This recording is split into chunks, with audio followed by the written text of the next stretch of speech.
Bago natin simulan ng kwento, please like and share the video at huwag na din kalimutang mag-subscribe.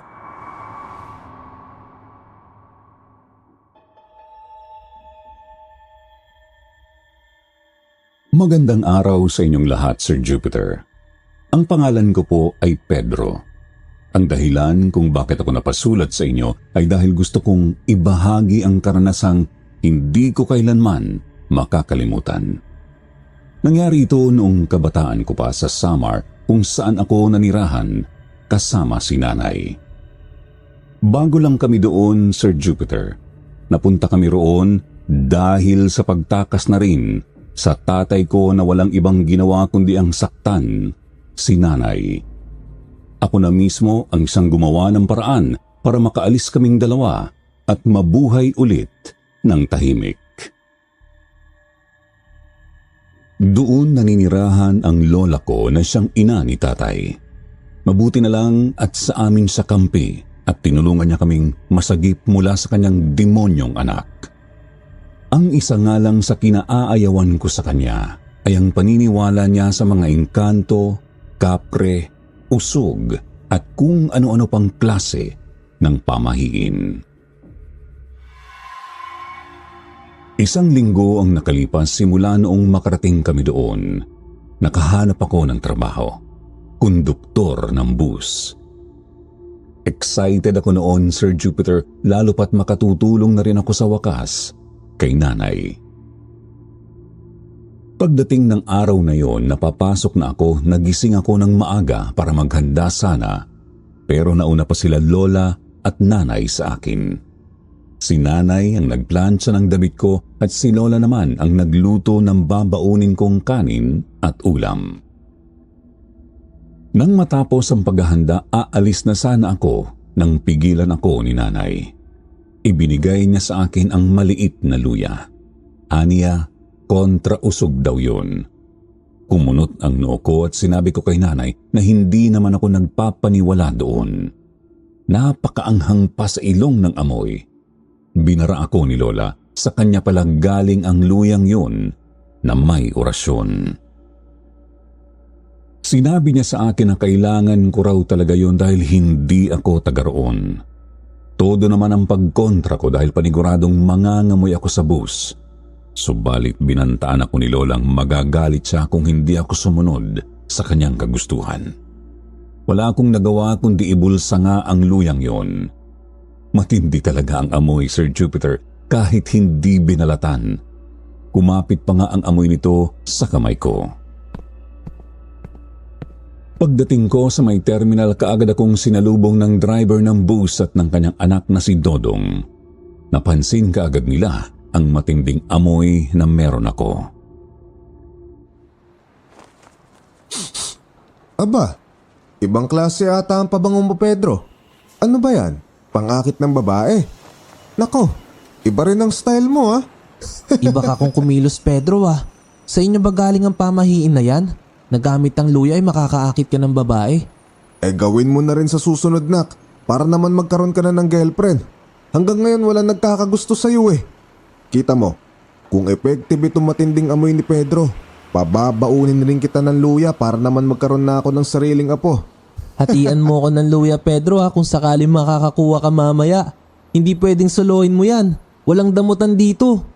Balitaan mo ko kapag nakabalik na kayo rito at makaisang babae ka. O kaya naman kung sakaling 5 ang makuha mo, 1 lang ang sa akin.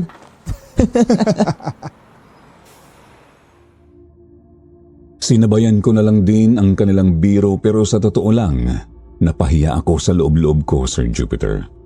Gusto ko na talagang itapon ang luyang yon dahil natatakot akong walang sumakay kung sakali. Mahirap na, nakasalalay din doon ang trabaho ko. Mga bandang 7:00 ng umaga kami umalis. Nakakahiya talaga, Sir Jupiter, dahil napapansin ng mga sumasakay ang amoy ko. Nanghihingi na lang din ako ng paumanhin sa kanila.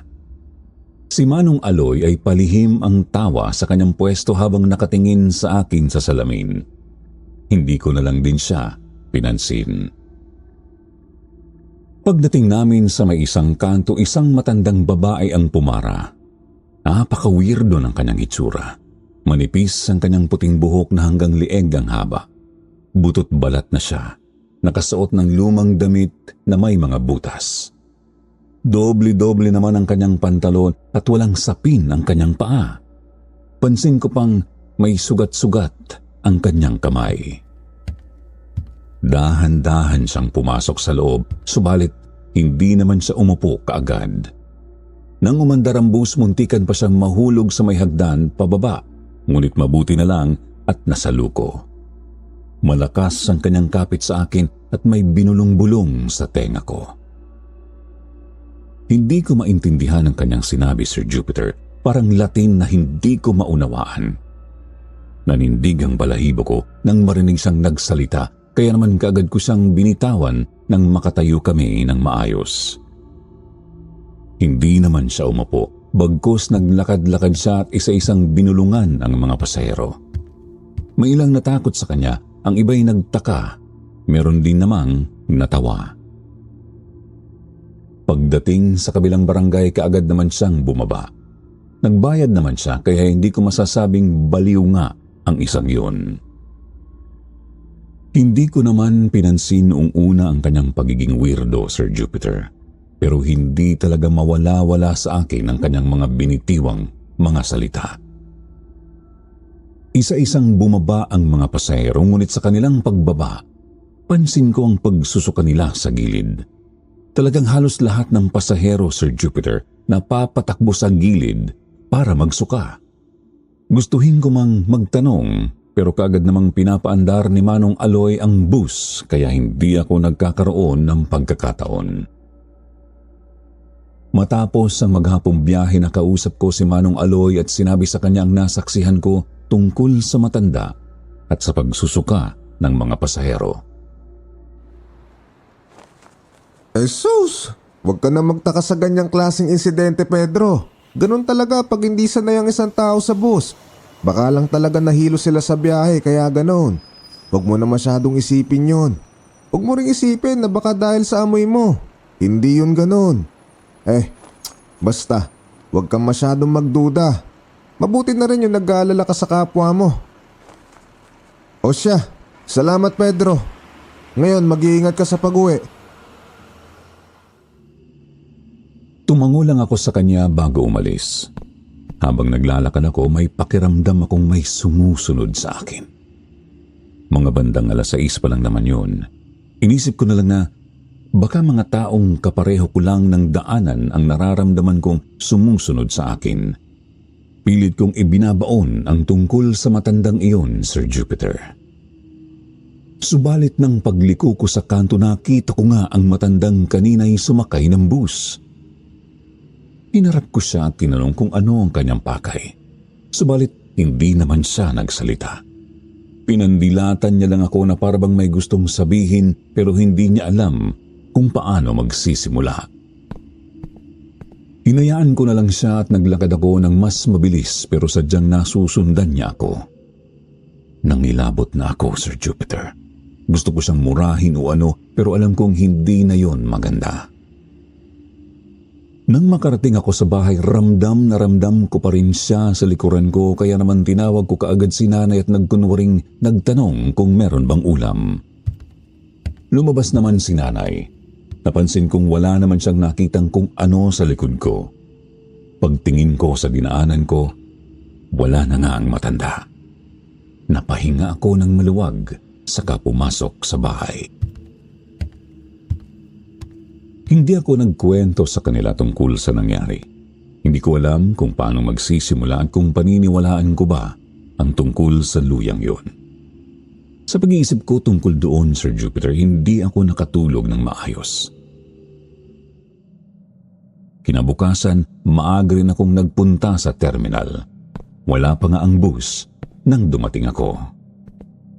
Nagantay na muna ako sa may tambayan. Maya-maya lang dumating na naman ang matandang yun. Aalis na sana ako nang makita niya ako. Dumiretso siya sa kinaroroonan ko at hinawakan ako sa magkabilang braso. Nanlilisik ang kanyang mga matang sinabi sa akin ang orasyon na kanyang binigkas kahapon. Kaagad ko siyang tinulak. Hindi ko nagustuhan ang kanyang ginawa. Napamura ako ng malakas sa kanya na kanyang ikinatakot at tumakbo siya habang nagsisigaw. Hindi ko alam kung ano ang meron sa matandang iyon pero pinagdasal kong sana ay hindi ko na siya makita pa ulit. Dumating sina Manong Aloy at Dodong. Kinutsa na naman nila ako dahil sa pabaong luya ni Nanay. Wala akong binitiwang salita sa kanila, Sir Jupiter. Sadyang nawalan ako ng gana ng dahil sa matandang iyon. Sa tuwing sumasagi ang kanyang mukha sa isip ko, naninindig ang balahibo ko. Umalis na kaagad ang bus. Kasama ko sa mga oras na yon si Dodong sa biyahe dahil ihahatid daw siya ni Manong Aloy sa kanyang pinagtatrabahuan. Nang dumating kami sa ikatlong barangay, doon na naman sumakay ang matanda. Si Dodong ang siyang tumulong sa kanya. Hindi ko naman nakita ang sumunod na pangyayari dahil kinalawit ako ng isang pasahero at magalang niyang sinabi sa akin na hindi maganda ang gamit kong perfume. Napahiya ako doon, Sir Jupiter, pero ngiti na lang din ang ibinigay ko sa kanya. Nang makalagpas na naman ng barangay, bumaba ang matanda. Nakita ko si Dodong na nakahawak sa kanyang tiyan habang nakaupo sa may bandang likuran ng driver. Nilapitan ko siya matapos kong magbigay ng ticket sa mga pasahero. Magsasalita na sana ako nang una siyang magsabi sa kanyang ama. Tay, huminto na nga muna tayo dyan sa may kanto. Mukhang asama ng pakiramdam ko eh. Oh, bakit? Anong nangyari sa'yo? Ang sama ng pakiramdam ko. Masakit sa tiyan na hindi ko maintindihan, Tay. Dahil siguro ito sa kinain ko kanina. Alam mo namang hindi ako sanay sa ganung ulam. Baka yun ang dahilan kung bakit ako nagkakaganito. Diyan na lang ako sa kanto, Tay. Malapit na lang din naman sa pupuntahan ko. Sigurado ka ba? Hindi ka ba magpapatid sa ospital o ano? Hindi naman kasi ganun kalala ang nararamdaman ko, Tay. Gusto ko lang masuka. Ito lang ang solusyon dun. Babalik din sa normal ito. Siguraduhin mo lang na yun ang siyang dahilan kung bakit ka nagkakaganyan. Baka naman nausog ka. Di ba may matanda kaninang lumapit sa iyo at mukhang nagbulong sa iyo? Ano daw ba yun? Ano raw bang pakay niya? Hindi ko rin naintindihan ng kanyang sinabi, Tay eh. Hindi ko naintindihan ng kanyang salita. Baka siguro Chabacano yun o ibang wika lang talaga. Bakit? Tay, wag na kayong magdada. Kailangan ko na talagang bumaba. Kaagad namang pinahinto ni Manong Aloy ang bus. Mabilis na tumakbo si Dodong sa may gilid at doon nagsuka. May ilan ding mga pasahero na sumabay sa kanya. Nangunot ang noo ko, Sir Jupiter. Alam kong may mali. Kinakailangan kong malaman ang tungkol doon. Nang sa wakas ay pumarada ang bus bandang mga 12:00 ng tanghali, may isang matandang lalaki ang lumapit sa amin ni Manong Aloy habang kumakain kami. Nagpakilala siyang Tarcio, isa sa mga pasahero namin. Napansin ko kanina na may kung anong nangyari doon sa bus nang sumakay yung matandang babae. Oo nga Naalarma rin ako tungkol sa anak ko. Hindi pa siya dumarating. May binulong daw sa kanya yung matandang yon. Dapat sabay-sabay kaming kakain ng tanghalian Isang manguusog ang babaeng yon. Masama ang kanyang intensyon sa mga tao. Ang kanyang ginagawa ay nanguusog ng mga taong nagugustuhan niya. O kaya naman ay natitipuan. Kung minsan kapag nakikita niyang may magandang kinabukasan ito, pinapatay niya ng maaga gamit ang usog. Anong ibig mong sabihin? Posibleng nausog nga ang anak ko ng matandang yon? Ganon na nga yun. Mabuti na nga lang at sumakay ako kanina. Sinadya kong hindi bumaba sa lugar na pupuntahan ko dahil gusto ko kayong makausap tungkol doon. Gusto ko kayong tulungan. Alam ko kung paano siya mapapatigil sa kanyang ginagawa. Ano naman ang balak mong gawin? Ibabalik ko sa kanya ang sumpang binigay niya sa mga tao. Ramdam na ramdam ko ang kakaibang aura habang nagsasalita si Manong Tarcio, Sir Jupiter. At lalong nanindig ang balahibo ko nang mabanggit niya ang tungkol sa usog. Subalit Nagulat na lang ako nang mapatingin siya sa akin. Sinabing dapat daw akong magpasalamat sa kung sino man ang siyang nagbigay ng luya na nasa bulsa ko. Pangontrang araw kasi iyon sa usog. Natulala ako, Sir Jupiter. Hindi ko naman alam na totoo pala ang tungkol sa luyang yun. Napatingin sa akin si Manong Aloy. Napatanong siya kung yung luyang binibiro-biro nila ng kanyang anak ang siyang tinutukoy ng matanda. Kinumpirma ko naman yun. Nakita ko ang kanyang pagkapahiya pero tinawanan ko lang ito. Mga ilang minuto ang nakalipas dumating si Dodong. Hindi pa rin maipinta ang kanyang mukha. Sinabi niya sa kanyang ama ang nangyari. Puro lang daw siya suka pero purong tubig. Hindi rin gumaling ang kanyang pakiramdam kahit inunuman niya na ito ng gamot. Sinabihan siya ni Manong Tarsyo na posible ngang nausog siya ng matandang yun. Sinabi ni Manong Tarsyo na sasakay siya ulit bukas at hahanapin ang matanda. Kung saan man siya bumaba, ay doon din siya patutungo. Nagdesisyon akong sumama na lang din, Sir Jupiter. Importante ang trabaho ko pero kinakailangan ko rin na magkaroon ng lakas ng loob para matulungan ang ilang mga nabiktima. Pilit ko namang inisip na hindi totoo ang lahat pero may isa nang nagpatunay tungkol sa luyang pabaon ni nanay sa akin. Pagka-uwi ko ng bahay, doon ako naglakas ng loob sa pagsasabi kay nanay tungkol sa mga pangyayari. Hindi naman siya makapaniwala. Tinawag niya si Lola at ikinuwento rin ang sinabi ko. Nabulyawan ako ni Lola keso hindi raw ako naniniwala at mabuti na lang na masunurin akong binata. Hindi na ako nagbitaw pa ng mga salita, Sir Jupiter. Sigurado naman kasing mahabang litanya lang ang aabutin ko kapag sinabi ko ang pag-aagam-agam ko. Kinabukasan, mga bandang 6:30 na ng umaga ako nagising dahil sa pagod ng katawan. Nagmadali naman akong umalis at hindi ko namalayan na hindi ko pala nadala ang luyang pangontra-usog. Pagkarating ko sa terminal, nagaantay na sila Manong Tarsyo sa akin. Kaagad din naman kaming umalis nung mga bandang 7:00. Bumaba si Manong Tarsyo sa isang barangay kung saan bumaba ang matandang mang-uusog kahapon. Sasama na sana ako pero hindi niya ako pinayagan at sinabing kinakailangan kong magbantay sa loob ng bus. Hindi naman ako nagpumilit. Marami rin kasing pasahero sa araw na yon dahil pista sa isang bayan kung saan ang ruta ng bus. Nang mapansin kong wala akong naaamoy na kung ano sa sarili ko, Sir Jupiter, doon ko napagtantong naiwan ko nga ang luyang pabaon ni nanay. Kumabog ang dibdib ko nang huminto ang bus at isang matandang babae ang pumasok.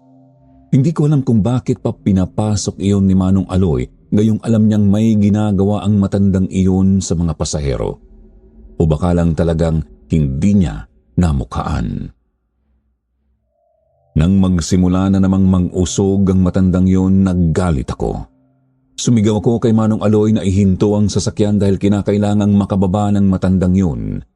Hindi na magandang kanyang ginagawa, Sir Jupiter. Nagulat naman ang mga pasahero sa inasta ko pero wala na akong naging pakialam, Sir Jupiter. Kinakailangan niyang umalis bago pa man makaperwisyo ng mas malala sa mga tao. Nagsisi akong pinababa ko pa si Manong Tarsyo, subalit mas lalo naman akong nagsisi nang ako naman ang siyang pinuntirya ng mang-uusog. Nanlilisik ang kanyang mga matang nilapitan ako. Malakas niya akong hinatak papunta sa likuran ng bus. Marami ang nakasaksi noon. May ilan pang gustong umawat pero hindi siya nagpatinag. Kumabog ang dibdib ko, Sir Jupiter, habang magkaharap kami. Hindi ko matanggal ang tingin diretso sa kanyang mga mata. Sa puntong yun, gusto ko nalang bawiin kung anuman ang sinabi ko, subalit alam kong huli na ang lahat. Dahan-dahan niyang inilapit ang kanyang bibig sa tenga ko at ibinulong ang orasyon. Nang hina ako, Sir Jupiter. rinig na rinig ko ang kabog ng dibdib ko sa mga oras na yon. Hindi ko man lang namalayan ang pagpapahinto ni Manong Aloy sa bus at ang pagpapababa ng mga pasahero sa matandang babae. Itinulak daw siya sa hagdanan, sabi ni Manong Aloy nang ikwento niya ang lahat sa akin. Hindi ko na alam ang sunod pang nangyari. Basta na lang akong nawala ng malay sa tindi ng kaba ko, Sir Jupiter. Nagising na lang ako sa loob ng pagamutan. Nandoon si Manong Aloy, Manong Tarsyo at si Dodong. Pare-pareho silang alalang-alala. Nakaramdam ako ng kakaiba sa tiyan, Sir Jupiter. Masakit pero kakaiba. Yung bang parang bola ng sakit sa loob na gumugulong-gulong lang sa bawat parte ng tiyan ko. Tinanong ako kaagad ni Manong Aloy kung kumusta nga ba ang pakiramdam ko. Sinabi ko naman sa kanyang may masakit sa akin. Doon na nagsabi si Manong Tarsyo na posibleng nausog na ako ng matandang yun. Wala kasi ang pangontrausog na meron ako. Simpleng sakit lang ng tiyan yan, pero matindi ang kapit ng isang sumpa. Unti-unti kang pahihinain yan. Walang ibang makakapagpagaling sa iyo kundi ang matandang yon lang. Kailangan kanyang lawayan para matanggal ang sumpang yan. Pero sa tingin ko hindi rin siya gagawa ng paraan para mapagaling ka. Kaya ako ang siyang gagawa ng paraan para mahinto ang sumpang kanyang ipinagkalat. Mapipilitan siyang gawin kung ano ang dapat gawin sa mga taong biniktima niya.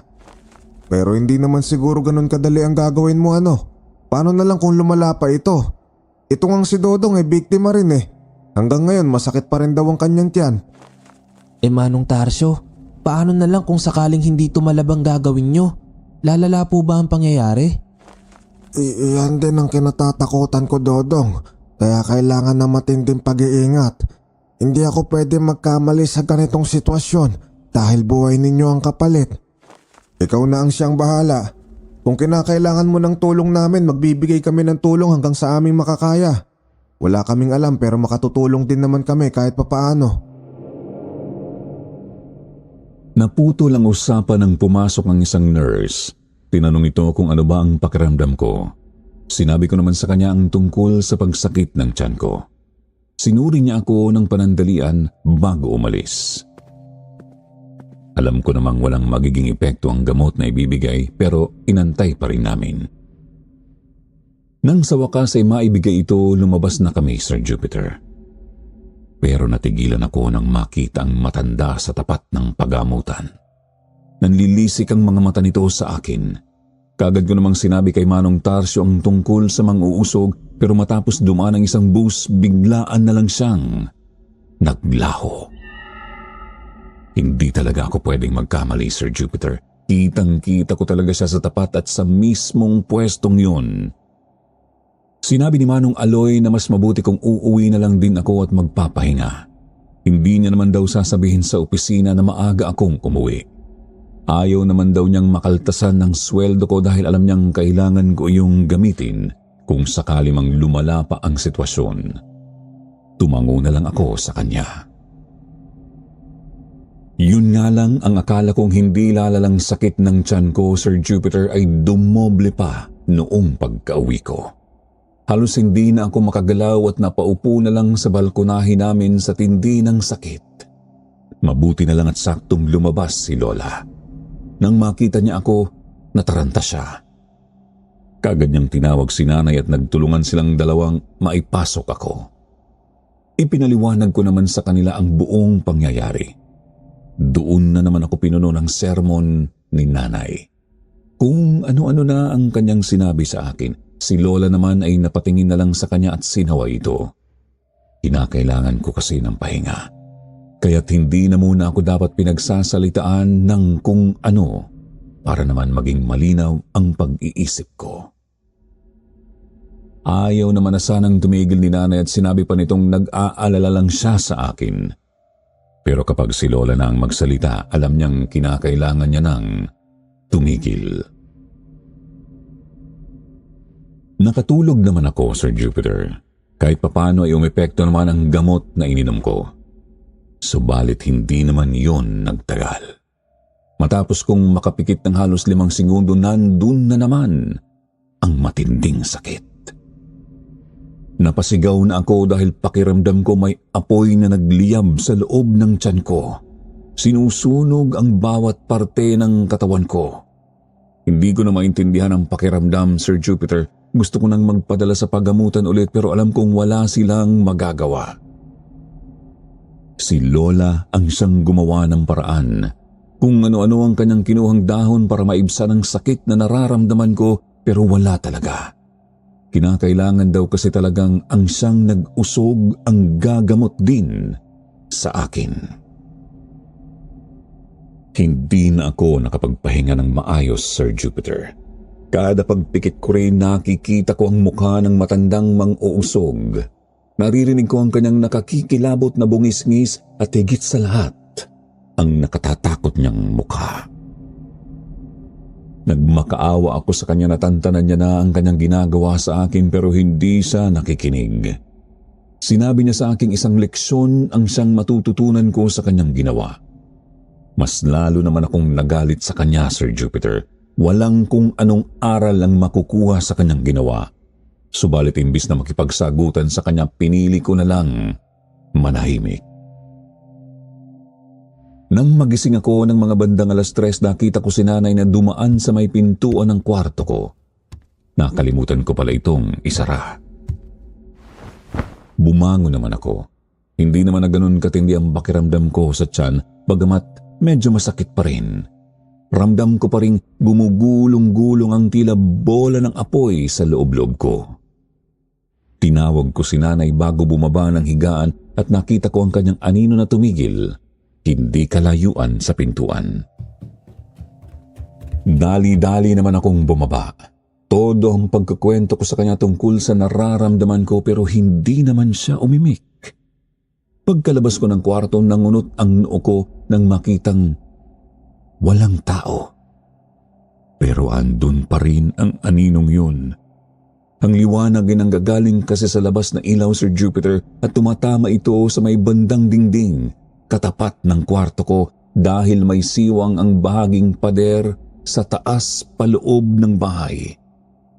Hindi ko maaninag ang buong katawan ng naroroon pero kita ang muka hanggang dibdib na bahagi. Napatawag ako kay nanay kung nasaan siya, subalit walang sumagot. Hahayaan ko na lang sana nang maramdaman ko na naman ang matinding pananakit ng tiyan ko. Triple na yon sa naramdaman ko noong umaga. Napasigaw akong tinawag si nanay. Kaso mukhang hindi niya naman ako naririnig. Tinawag ko na rin si Lola pero mukhang walang silbi. Wala talagang nakarinig sa akin. Namilipit na ako sa sahig, Sir Jupiter. Pakiramdam ko ay katapusan ko na noong gabing yon. Natigilan ako nang may makitang paang magaspang at marumi sa may bandang harapan ko. Biglaan na lang iyong nandoon. Pagkaangat ko ng tingin, halos humiwalay ang kaluluwa ko nang makita ang mang-uusog. Nakakakilabot ang kanyang mukha, Sir Jupiter. Ang kanyang ngiti ay mas lalong naging anyong demonyo. Sumigaw ako sa kanyang tigilan niya na ako. Wala akong ginawang masama sa kanya. Dahan-dahan naman siyang lumapit sa akin at tumalong ko. Sinubukan kong umatras, subalit bigo na naman ako. Hindi ko magawang igalaw ang katawan ko. Hindi na ako nakapagsalita, Sir Jupiter. Inipit na ang boses ko sa tindi ng sakit ng tiyan ko. Inantay ko siyang bumulong o kung anuman ang kanyang gustong gawin sa akin. Wala naman siyang imik, pero nandoon pa rin ang kanyang malademonyong ngiti. Kita kong nasisiyahan siya sa kanyang nakikita. Ilang saglit lang, narinig kong may mga yabag na papalapit. Pagkaangat ko ng tingin mula sa likuran ng mga usog, nakita ko si Lola. Nagulat siya nang makita akong namimilipit sa sahig. Kaagad niya akong nilapitan at buo ang kanyang boses na tinawag si nanay. Biglaan na lang din na naglaho ang matandang mang-uusog. Hindi ko alam kung paanong naging mabilis ang pangyayari. Talagang nandoon lang siya sa harap ko pero hindi man lang siya nakita ni Lola. Subalit sa isang iglap, biglaan na lang siyang naglaho na parang bula. Dumating si nanay at kaagad nila akong tinulungan na makaupo man lang ng maayos sa kwarto ko. Pero hindi ko talaga kaya, Sir Jupiter. Naluluha at nanginginig na ako sa sakit. Gusto ko nang magpadala sa paggamutan pero wala naman nga iyong magiging silbi. Hindi ko alam kung paano akong nakatulog. Basta nagising na lang ako ulit na maliwanag na ang sikat ng araw. Umupa na naman ulit ang sakit ng tiyan ko. Dumiretso ako ng kusina para sana kumain pero nagulat ako nang makita si Mang Tarsyo at Manong Aloy. Kausap nila si Lola na hindi rin maipinta ang emosyon. Mabuti na lang at nagising ka na, Pedro. Nabalitaan ko sa lola mo ang tungkol sa nangyari sa'yo. Kamusta ka naman? Masaya ako at nakikita kitang lumaban. Hindi tulad sa anak kong hindi man lang inisip na nandito pa ako. Kami na nga lang ang dalawa ang siyang natitira. Kinuha pa siya ng Diyos sa akin. Ang hirap intindihin ng plano ng Panginoon. Walang dapat ibang sisihin dito kundi ang isang taong may ginawang masama, ang manguusog. O siya, hindi na muna ako magtatagal at kinakailangan din ako sa bahay. Maintindihan ko naman kung hindi ka na makapupunta sa lamay, Nak Pedro, kasi may sakit ka rin. Baka lumala pa kung sakali. Magpagaling ka. Huwag kang mag-alala. Tutulungan din tayo ni Dodong na matapos na ang kalbaryo mong ito. Mag-iingat ka. Baka ikaw din ang siyang sunod na biktimahin. Huwag kang magpapatalo kung sakali at gawin mo ang sinabi ko kung sakaling lapitan ka. Salamat, Mang Tarsyo. Naguluhan ako sa kanilang usapan, Sir Jupiter. Hindi ko alam kung ano ba ang itatanong o sasabihin. Kita ko ang lungkod ni Manong Aloy nang umalis siya. Si Manong Tarsyo naman napahinga ng malalim bago siya napatingin sa akin at sinabi ang pangyayari. Patay na si Dodong. Hinigop ang buong lakas ko pababa, Sir Jupiter, nang marinig ko yun. Lumapit si nanay sa akin at niyakap ako. Sinabi niyang hindi ako dapat umabot sa ganung punto. Kinakailangan kong lumaban sa kung anuman ang meron ako. Nang marinig ko ang balitang yun, Sir Jupiter, hindi ko na inalintana kung anuman ang nararamdaman sa tiyan. Hindi kasi ako makapaniwalang nangyari na nga ang hindi namin inaasahan. Gustuhin ko mang magpumilit na pumunta sa lamay, mahigpit na pinagbawalan ako ni Lola. Sumang-ayon naman si Manong Tarsyo at sinabi nitong mas makabubuti kung sa libing ko na lang siya puntahan. Tumango lang ako sa kanila, Sir Jupiter, pero ayokong gawin yun. Kinakailangang mapuntahan ko si Dodong kahit sa huling sandali niya lang na masisilayan ko. Nang mailabas ako sa ospital, nagpaalam ako sa kanila na pupunta sa terminal at may gagawin lang. Alam ko namang wala si Manong Aloy doon pero wala na akong pakialam sa kung anuman ang kanilang iisipin. Hinanap ko na muna ang bahay nila at dumiretso sa lamay. Nagulat pa si Manong Aloy nang makita ako pero sinabi ko sa kanyang hayaan na lang ako sa kagustuhan kong iyon. Wala na rin akong pakialam kung lumala pa ang aking sitwasyon. Subalit hindi ko naman inaasahan na meron palang bisitang hindi dapat andoon, Sir Jupiter. Ang mang-uusog. Ako ang nakasaksi kung nasaan siya. Nakatago sa may bandang malaking puno. Hindi kalayuan sa bahay nila Mang Aloy. Hindi naman siya napansin ng karamihan.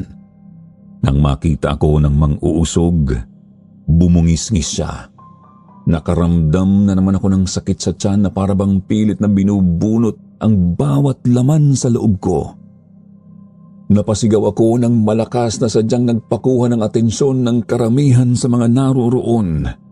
Pati si Manong Aloy na kumukuha sana ng kape para sa akin ay napatakbo para tingnan ako. Nang makita niya akong namimilipit sa sakit, nagalit siya at sinabing hindi ako marunong makinig. Doon ko na ipinaalam ang tungkol sa mang-uusog na nasa bandang puno, ngunit nang kanya itong tingnan, wala na ito doon. Alam kong hindi ako ang siyang pakay na manguusog, kundi ang ibang taong posible niyang mabiktima na naman. Hindi ko alam kung paano ba siyang pipigilan, pero gusto kong gumawa ng paraan. Mabuti na lang at dumating si Manong Tarsio. Nagulat din siya nang makita ako. Bago pa man siya nakapagsalita para pagsermonan ako, sinabi ko sa kanyang nakita ko ang matandang mang-uusog na nakatago sa may bandang puno. Nagngalit sa galit si Mang Tarsio at sinabi nitong kinakailangan niyang puntahan yun. Nagpumilit akong sumama sa kanya kahit na hindi na ako halos makatayo sa sobrang pananakit ng tiyan. Hindi naman na siya nagpaawat pa at sumang-ayon na lang din. Umalis kami sa lamay at diretsong hinanap ang matanda sa bandang yun, pero bigo kami. Walang kung anong naiwang bakas ang matanda, Sir Jupiter, kaya mas lalo akong nainis. Nilibot na namin ang halos buong barangay kakahanap sa matandang yun, ngunit ni kahit isang tao ay walang nakakita sa kanya. Wala kaming nagawa kundi ang bumalik sa kinaroroonan ng lamay. Inabutan kami ng gabi doon, Sir Jupiter. Umuwi akong mag-isa. Hindi na ako nagpahatid pa kay Manong Tarsio dahil magkaiba naman kami ng pupuntahan. Madilim ang daan, tanging ang sinag ng buwan ang siyang naging gabay ko. Halos walang tao akong nakasabayan o kahit man lang sasakyan. Sa bandang palayan na kasi ako dumaan, Sir Jupiter, dahil mas malapit ang bahay namin doon kesa naman dumaan pa ako sa kalsada at maraming pasikot-sikot. Ramdam ko na namang hindi ako nag-iisa. Naririnig ko rin ang makapanindig balahibong bungisngis sa likuran. Sinasabayan pa ito ng huni ng mga insekto sa paligid. Andun pa rin ang pakiramdam ng tiyan kong mabigat at tila lumalakas ang bola ng apoy sa loob. Pati dibdib ko sumasakit na rin. Pinilit ko namang hindi pansinin ang mga yon dahil ang gusto ko lang sa puntong yon ay makauwi ng ligtas. Alam kong nag-aalala na rin sila nanay at lola. Nang malapit na sana ako sa bahay, may nakita akong figura ng isang babaeng nakatayo sa may kalagitnaan ng palayan. Umiiyak ito na parabang nawawala sa kanyang patutunguhan. Doon ko napansin, Sir Jupiter, na wala na pala ang bungisngis na kanina ko pang naririnig. Nagpalinga-linga ako sa paligid. Nagbabaka sakaling merong ibang tao na posibleng kasama ng babaeng yon. Dalaga siya sa tingin ko, Sir Jupiter. Hindi ko maaninag ang kanyang muka dahil nakatalikod siya sa akin. Kahit pa man nagliliyab na sa sakit ang tiyan ko at sumasagi na rin sa isip ko ang pag-aalala nila nanay at lola, pinili ko pa rin tahakin ang daan papunta sa kinaroroonan ng babae. Medyo malayo ang kanyang distansya sa akin, Sir Jupiter. Habang papalapit ako, panay naman ang kanyang tingin sa kung saan-saan na parabang may inaantay o hinahanap. Nagsalita ako para kunin ang kanyang atensyon. Napahinto siya sa pag-iyak pero hindi lumingon sa akin. Patuloy pa rin ang paglapit ko sa kanya. Sa totoo lang, Sir Jupiter, kinakabahan ako ng malala pero hindi naman ako pwedeng maging duwag na lang at hayaan ang dalagang yun. Kung may mangyari sa kanyang masama, papatayin din ako ng konsensya. Palapit ako ng palapit sa kanya, mas lalo namang dumagundong ang dibdib ko at pabigat din lalo ang karamdaman ko sa tiyan. Nang halos isang lipa na lang ang lapit namin sa isa't isa, bigla siyang humarap sa akin at nakita ko ang mang-uusog. Napapasinghap akong napaatras at tumakbo palayo. Hinabol niya naman ako, tuloy-tuloy siya sa pagbungisngis. Pakiramdam ko ay ang kanyang boses ang lalong nagpapahina sa akin. Tawag ako ng tawag kina nanay habang tumatakbo. Tumutulo na ang luha ko sa mga oras na yon, Sir Jupiter. Hindi ko alam kung paano ako nakakuha ng lakas na makatakbo ng mabilis. Sa awa ng Diyos, nakalapit din ako sa bahay nang hindi naabutan ng mga uusog. Natumba ako sa may bandang balkonahe sa sobrang pagkataranta. Lumabas naman sila nanay at lola nang kanilang marinig ang pagtawag ko.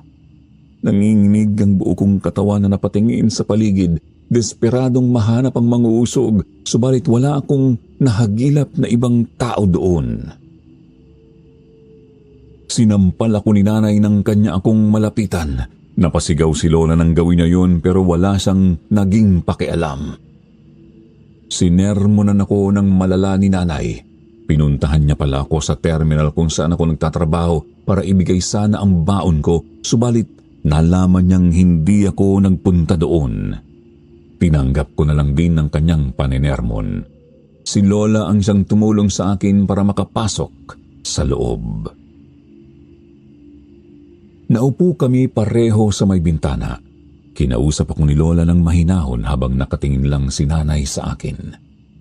Sa kalagitnaan ng pag-uusap namin nahagilap ng mata ko ang mukha ng isang matanda sa may bintana. Nanlaki ang mga mata ko nang makita ang mang-uusog. Pasigaw kong sinabi kay Lola ang tungkol sa nakita ko. Kaagad naman siyang kumilos. Sumunod ako sa kanya kahit na sobrang sakit ng tiyan ko. Si nanay naman ang siyang nakaalalay sa akin. Naabutan pa ni Lola ang mang-uusog. Kung ano-ano ang kanyang binitawang salita sa kanya. Nagagalit naman ang mang-uusog pero may kasama itong bungisngis. Hindi ko masyadong maintindihan kung ano man ang kanilang pinag-uusapan, Sir Jupiter, pero sa pagkakaintindi ko may kung anong laman ang bawat bato ng pananalita ni Lola.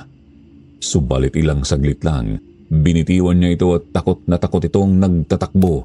Nagsisigaw na parabang may ginawa kaming masama sa kanya. Natumba si Lola. Kaagad namin siyang nilapitan at tinanong kung ano ba ang meron. Hindi siya nagsalita. Diretso lang niya kaming sinabihang pumasok na lang kesa naman mapahamak pa kami. Hindi ko alam kung bakit pero hindi kami kinausap ni Lola buong gabi hanggang kinabukasan. Nagpaalam din ito bandang mga tanghali na may pupuntahan at huwag daw siyang hahanapin kahit anong mangyari. Nag-aalalaman kami ni nanay, wala naman kaming nagawa sa kanyang kagustuhan. Simula noong umalis si Lola, Sir Jupiter, lumala ang sitwasyon. Umabot na sa puntong hindi na rin ako makatayo dahil sa tindi ng sakit. Naging patpatin din ako hanggang sa hindi na talaga ako nakakapagsalita at hinang-hinana. Napakabilis ng panahon noon, Sir Jupiter, at halata ko ang takot kay nanay. Hindi na rin ako tinantanan ng mga panaginip na masasama tungkol sa mang-uusog. Na-trauma na rin ako sa kanya at umabot na rin sa puntong nagkakaroon na ako ng halusinasyon. Sa tuwing may makikita akong figura o anino, pakiramdam ko ay kinakain ako nito, Sir Jupiter. Kung minsan kahit hindi na makakilos, pinipilit ko ang sariling magkaroon ng lakas para lang makatakas. Sa mga panahong yun, tinanggap ko na sa sarili kong nagtagumpay nga ang demonyo sa pagkain niya ng kaluluwa ko. Nang mailibing si Dodong, madalas nang nagpapasyal sila Mang Tarsyo at Manong Aloy sa bahay. Sila ang isang naging katuwang ni nanay sa pagbibigay ng gamot sa aking nireseta ng doktor. Kahit walang pag-asa, nandoon pa rin ang kanilang pagdadasal na sana ay gumaling din ako kahit papano. 3 linggo ang nakalipas, bumalik si Lola. Sakto namang sa mga oras na iyon nandoon si Manong Tarsyo at nagkaroon sila ng usapan. Sinabi ni Manong Tarsyo na nakakuha na siya ng panahon para mapabaligtad ang usog. Hindi yun magiging ganun kadali pero kung yun lang daw din ang sagot para mabawi pa ako sa sumpa, gagawin niya ang lahat. Katulong niya rito si Lola. 3 araw makalipas ang usapang iyon, bumiyahe na ulit si Manong Aloy. Kasama ako ni nanay. Siya ang alalay ko habang nasa bandang huling upuan. Si Lola naman ay kasama ni Manong Tarsyo sa may bandang harapan ng sasakyan malapit sa driver's seat. Walang kung sinong pasahero ang pinasakay ni Manong Aloy dahil nga intensyon sa araw na yon ang mahuli ang mang-uusog. Kabado ang lahat sa misyong yon, Sir Jupiter. Pare-parehong bumuo ng tiwala at nagdasal. Subalit nakailang barangay na kami ng paglilibot, hindi pa rin namin nakita ang mang-uusog. Kung saan-saan na rin hinanap ni Manong Tarsyo yon pero hindi na talaga nakita. Kinakailangang mapuntahan siya sa kanyang mismong bahay. Yun ang siyang naging suhestyon ni Manong Aloy. Ngunit hindi rin namin alam kung saan namin siya hahanapin at kung saan siya mismo nakatira. Kinakailangan pa naming halughugin ang bawat bahay para lang siya mahagilap. Buong biyahe, Sir Jupiter, hindi namin siya nakita. Napaiyak na rin si nanay sa puntong yon dahil sa tingin niya ay wala na akong pag-asa. Ngunit ayaw na sumuko ni Manong Aloy. Hindi siya makakapayag na basta na lang baliwalain ang buhay ko dahil sa kanyang anak. Kinabukasan, ganun din ang aming ginawa. Bumiyahe at nagbaka sakaling makita ang matanda. Pero wala talaga. Pero sa araw na yon, saka namin nalaman na may iilang tao nang namatay dahil sa usog. Pare-pareho ang kanilang pinaghinalaan. Ang matandang bumulong sa kanila sakay ng bus na yon ni Manong Aloy. Hindi naman usog mismo ang siyang nagpapahina ng resistensya ng isang tao, kundi ang sariling katawan. Dahil kasi yan sa sakit na meron ng isang tao na dulot ng sumpa. Dahil din sa sakit na yon, unti-unting nanghina ang resistensya niya. May ilan naman nauusog, pero nagagawa niya pa ring mabuhay. Depende na lang talaga sa kung paano mo hahawakan ng katawan mo habang may sakit ka. Simpleng paraan lang ang dapat gawin. Magpakatatag at huwag makinig sa sakit na meron ka. Kung sa bagay, siguro sadyang hindi na kaya ng anak ko ang kanyang nararamdaman kaya nagawa niya na lang na sumama sa kung sino man ang kumuha sa kanya. Gagabayan din tayo ng anak mo sa puntong ito. Siguradong ayaw no na nag-aalala ang kanyang ama tungkol sa isang bagay. Umuwi na muna kaming bigo. Sa gabing yun, nanaginip ako sa mang-uusog. Napakalakas ng kanyang tawa na parabang kinukutsa ako sa pagkatalo ko. Nakagapos ang dalawa kong paa sa sanga ng puno, pati warik. Ramdam na ramdam ko ang pagbigat ng ulo ko, Sir Jupiter. Para siyang totoong pangyayari pero panaginip lang pala. Andun yung klase ng pakiramdam na gusto ko na lang ding sumigaw para masabi ko kay nanay kung gaano ko siya kamahal. Naisip ko ring mas mabuti pa kung sasama na lang din ako sa gustong kumuha sa akin. Ang bola ng apoy sa loob ng tiyan ko ay unti-unting tinunaw ang bawat laman loob ko. Ramdam na ramdam ko, Sir Jupiter. Kahit na ang panghihina ko at dahan-dahang pagkaubos ng hangin sa loob. Ang huli kong sinambit bago ko tinanggap ang lahat ay ang pangalan ng Diyos. Nagising naman ako sa malakas na sampal ni nanay. Yun pala ilang beses niya na akong niyugyog pero hindi ako sumasagot. Kitang-kita na rin ang panghihina kahit nang hininga ko. Umalis na naman kami sa araw na yon. Pagod na ako sa totoo lang, Sir Jupiter. Pero tiniis ko pa rin. Nagbabaka sakaling magkaroon pa rin ng kakarampot na pag-asa. At yun nga ang nangyari, Sir Jupiter. Tinupad nga ng Diyos ang kahilingan ko. Nakita namin ang mang-uusog at kaagad namin siyang hinuli. Nasaksihan ko ang kanyang takot, ang kanyang pagpupumiglas ng mahuli siya ni Manong Tarsyo at Manong Aloy, kung paano siyang nagmakaawa at ang malademonyo niyang bungisngis. Pinalapit sa akin ang matandang yun nang nakagapos. Kitang-kita ko ang pagmamakaawa sa kanyang mga mata, Sir Jupiter, habang magkaharap kami. Pakiramdam ko na numbalik saglit ang lakas ko. Dahan-dahan kong inangat ang sarili sa upuan. Inilapit ko ang bibig ko sa kanyang tenga at binulong ang pinapabulong ni Manong Tarsyo sa akin. Orasyon daw yun para maibalik ang usog sa kanya. Nang humiwalay ako sa matanda, nakita ko siyang pumikit at lumuha. Nang hingi siya ng tawad sa akin sa kanyang ginawa at nangako siyang hindi na muling mangyayari kung anuman ang ginawa niya noon sa mga tao. Unti-unti kong naramdaman ang paggaan ng pakiramdam ko, Sir Jupiter. Ramdam na ramdam ko talaga ang paglusaw ng tila apoy sa loob ng tiyan ko at pagbabalik ng lakas sa buong katawan ko. Hindi ko na alam ang sumunod na pangyayari dahil nawalan na naman ako ng malay.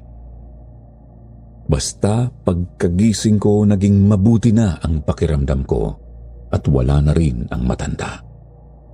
Inuwi raw siya nila Manong Tarsio sa kanilang bahay at hindi na nila inalam kung ano ang sumunod na pangyayari.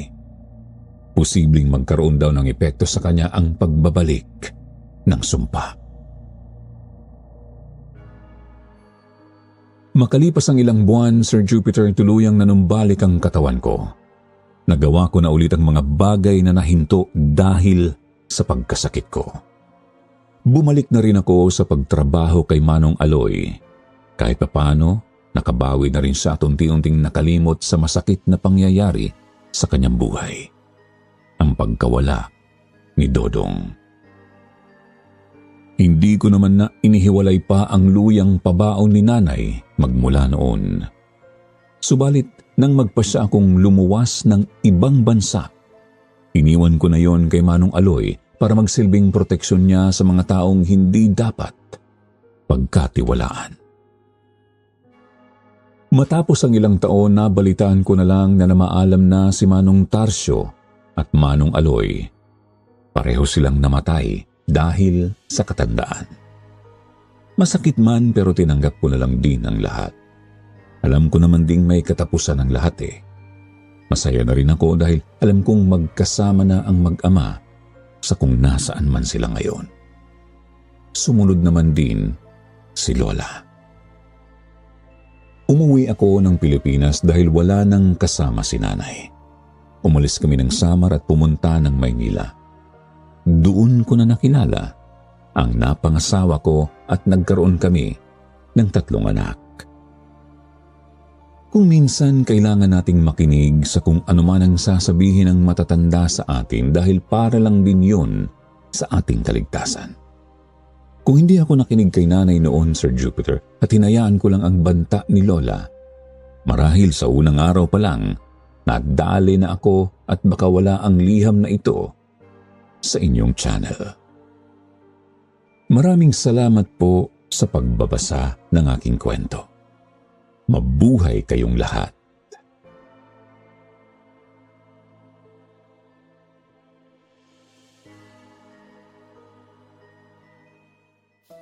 At syempre, hindi matatapos ang ating episode kung wala ang inyong paboritong shoutout portion. Shoutout kay Queen Lorne, Dominic Marcelo, Boss Ash, Aiza Lejano, Lydia Lopez, Maizon, June Julie Satsun, Baker Boy at Perez Bakery, Maria Barol, Jerlene Gregorio. Special shout-out naman kay Catherine Mercado. Sa mga hindi po nabanggit, kayo na ang susunod sa susunod na episode. Huwag niyo pong kalimutang mag-reply sa ating shoutout box na nasa comment section para ma-shoutout din ang inyong mga pangalan. Muli po, mula sa bumubuo ng kwentong Takip Silim, Sitio Pangil at Sitio Bangungot. Ito po ang inyong lingkod, Jupiter Torres, nagpapasalamat.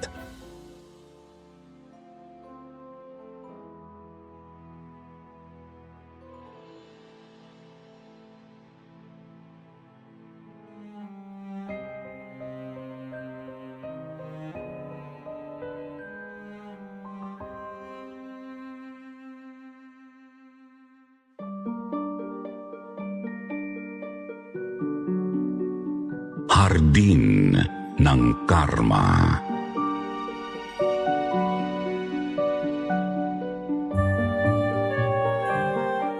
Isang mapagpalang pagbati po sa lahat mga kasityo Bangungot, lalong-lalo na po sa iyo, Sir Jupiter.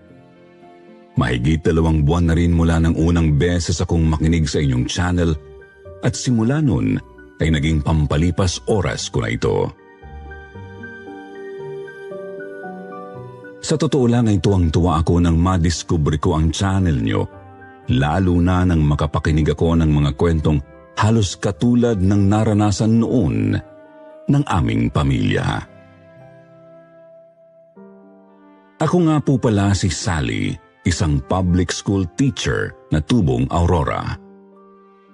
At ang kwentong ibabahagi ko po sa inyo ngayon ay hango sa karanasan mismo ng aking ina na itago na lang natin sa pangalang Amalia noong ako ay pinagbubuntis niya pa lang.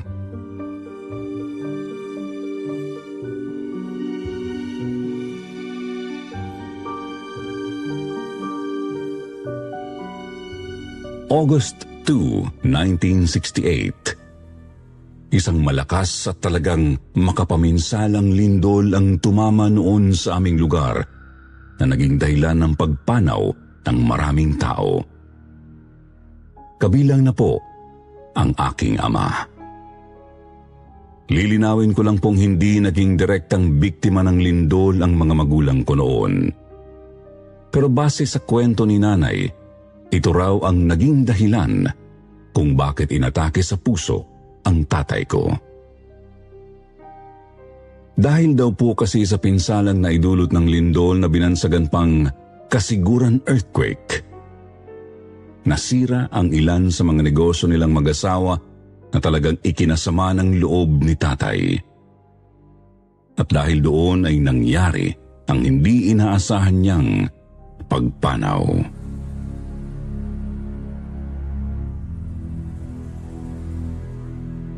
Nang mawala si tatay ay doon lang din kasi nalaman ni nanay na namana pala nito ang heart disease na siya ring ikinamatay ng aking lola. Labis-labis ang pagluluksa ni nanay ng mga panahong iyon, lalo pat hindi man lang niya nasabi sa tatay ang balitang sa wakas ay ipinagbubuntis na niya ang kanilang panganay na walang iba kundi ako.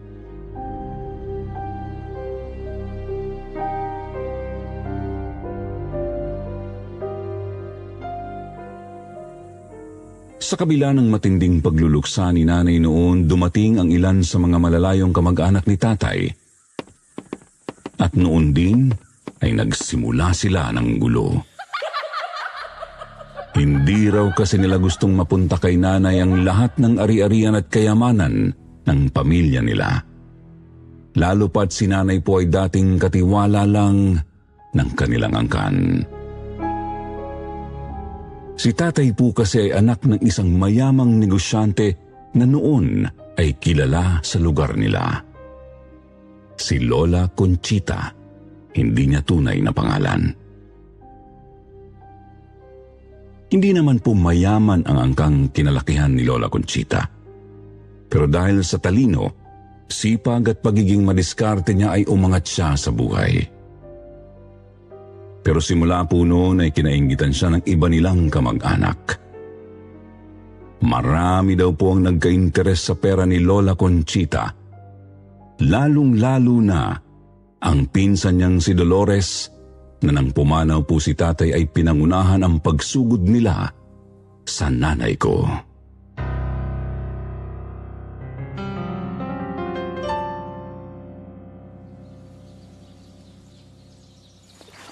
Tandaan mo, Amalia, hindi pa kayo kasal ni Mario, kaya wala kang karapatang manahin ang mga ari-arian nilang mag-ina, lalong-lalo na tong bahay na to. Yun daw po ang sinabi ni Lola Dolores noon kay nanay, bago pa man mailibing si tatay sa huli niyang hantungan. Hindi raw po gusto ni nanay ng gulo at wala naman siyang pakialam sa pera ng pamilya ni tatay. Kaya hindi siya nakipagtalo sa mga yun. Wala naman ho akong interes na makipag-agawan sa inyo sa bahay na to, Tia Dolores. Masyado rin namang malaki to para sa akin at sa magiging anak ko. Ang kailangan ko lang ho talaga ay bubong na masisilungan para sa aming mag-ina. Nagulat daw si Lola Dolores nang malamang nagdadalang tao sa akin si nanay noon. Naisip niyang malaki po ang laban ni nanay kung sakaling malaman nito ang karapatan ko bilang nag-iisang direktang tagapagmana ng pamilya namin. Hindi po kasi nakapag-aral si nanay. No read, no write po siya ng mga panahong nagsama sila ni tatay dahil mahirap nga lang po ang kanilang pamilya. Kaya hindi niya alam ang karapatan niya. Natakot po si Lola Dolores na baka may makausap sa labas si nanay at malaman ito ang tungkol doon. Kaya hindi nila itinuloy ang pagpapalaya sa kanya sa mansyon.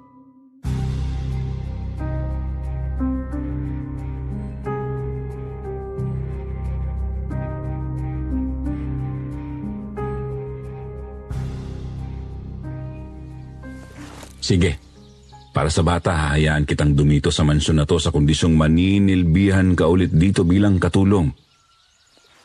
Isa pa, hindi kayo pwedeng tumira dito kasama namin ng mga anak ko. Doon kayo sa kubong ipinagawa noon ni Conchita, dyan sa hardin niya.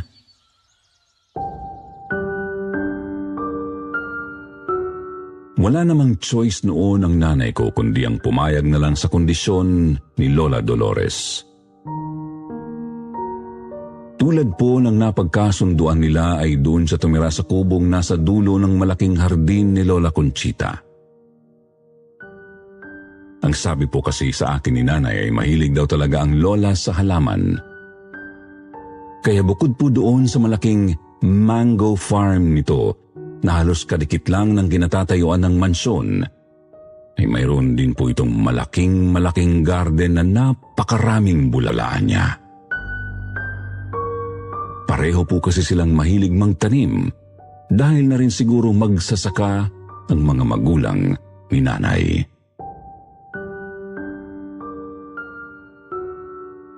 Sa kubong yun na po ako ipinanganak at nagkaisip. Doon po ako pinalaki ni nanay. At naasaksihan ko po ang lahat ng kalupitan ng pamilya ni Lola Dolores sa amin. Para lang po hindi kami paalisin ng mga ito ay ginawa ni nanay ang lahat para sa kanila. Ginawa nila siyang labandera, tagalinis, tagaluto, utusan at kung ano-ano pa. Kahit nga po ako, hindi nakaligtas sa pang-aapi ng mga kamag-anak naming yun.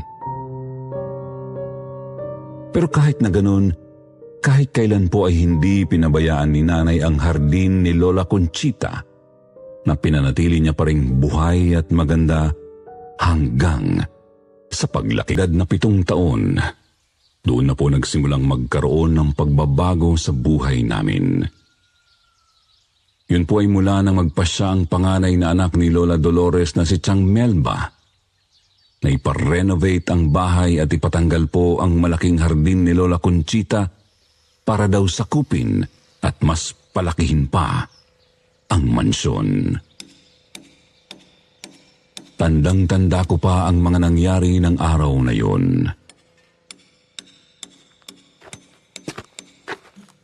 Ate Melba, baka naman pwedeng huwag na ninyong sakupin pa ang hardin ni Doña Conchita. Alam niyo namang napakahalaga nun sa kanya, di ba? Naku, Amalia, tumigil ka ha. Huwag mo nga akong pakialaman. Ate Melba, nakikiusap ako. Hindi ba kayo natatakot sa karma? Sinubukan po ni nanay na pigilan noon si Tiang Melba. Pero imbis na tumigil ito ay sinabunutan ito si nanay at inginudngud sa lupa. Karma pala ha? O ayan ang sayo. Mahal na mahal mo yung hardin ng donya mo. Ayan, halikan mo.